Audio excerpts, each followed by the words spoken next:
We're now learning CIA Director William Burns had a secret meeting with Ukrainian President Vladimir Zelenskyy in Kyiv.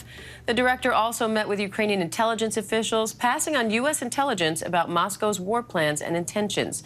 This comes as the U.S. is promising to send more aid to Ukraine.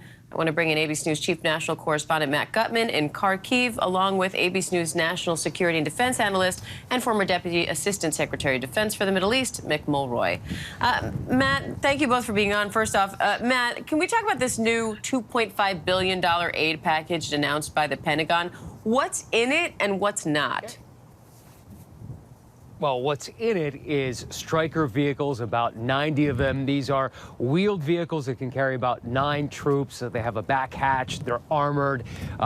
Very useful in the front line, depending where you are, though they have been known to get bogged down in the mud. In addition to that, there are about 50 Bradley armored fighting vehicles, a little bit more robust, a little slower. They have some pretty significant cannons on them. They're also known as tank killers. And these are the things that Ukraine has been asking for since the start of the fighting here. But what's not involved are tanks, full main battle tanks, Abrams-style tanks. This is what Ukraine says will help turn the tide of the war. The U.S. is reluctant, more for practical reasons, it seems, than for political reasons. It seems that Abrams tanks have jet engines, essentially, so they require jet fuel, and they get about 3 miles a gallon, so they're not incredibly useful. They require a lot of, we had a light go down, but we're all okay. They require a lot of maintenance and upkeep, and I guess at this point, the Pentagon thinks it's just not so useful for Ukraine, although they're not opposed to it, and they're trying to get other allies in NATO to give Ukraine tanks. The biggest problem with that is that right now, Germany, which has a bunch of these tanks, Leopard 2s, is not willing to give them up. They don't want to antagonize the Russians. I know it's windy there, Matt. Glad everyone's okay. Mick, you're a retired CIA officer, so what do you think about this conversation between CIA Director Burns and Ukrainian President Vladimir Zelenskyy?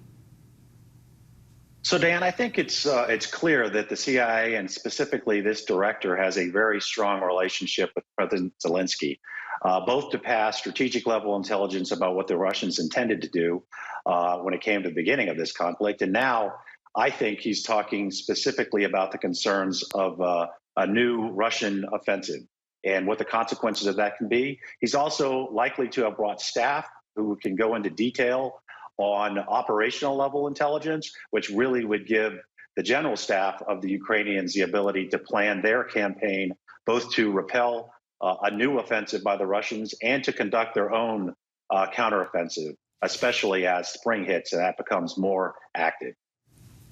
And Matt, we're also hearing of a new strike in Kramatorsk with a kindergarten apparently being hit by a missile this time. We've seen more and more of these reports of civilian infrastructure hit. Is this an indication of a strategy by Russia?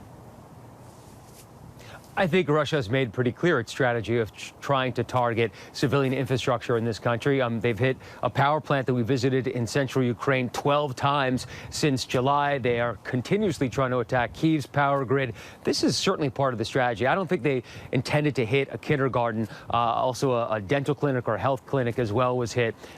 It's unclear, but what they are doing that's obvious is shelling civilian areas. We were just in Kramatorsk this morning. It is a vast city spread out, lots of civilian areas to hit, and it seems that the shelling is pretty indiscriminate. And yesterday we visited a town really close to the front line in Bakhmut. And there are still people living in a lot of these towns, and they're held in the grip of this violence. They feel like they can't leave.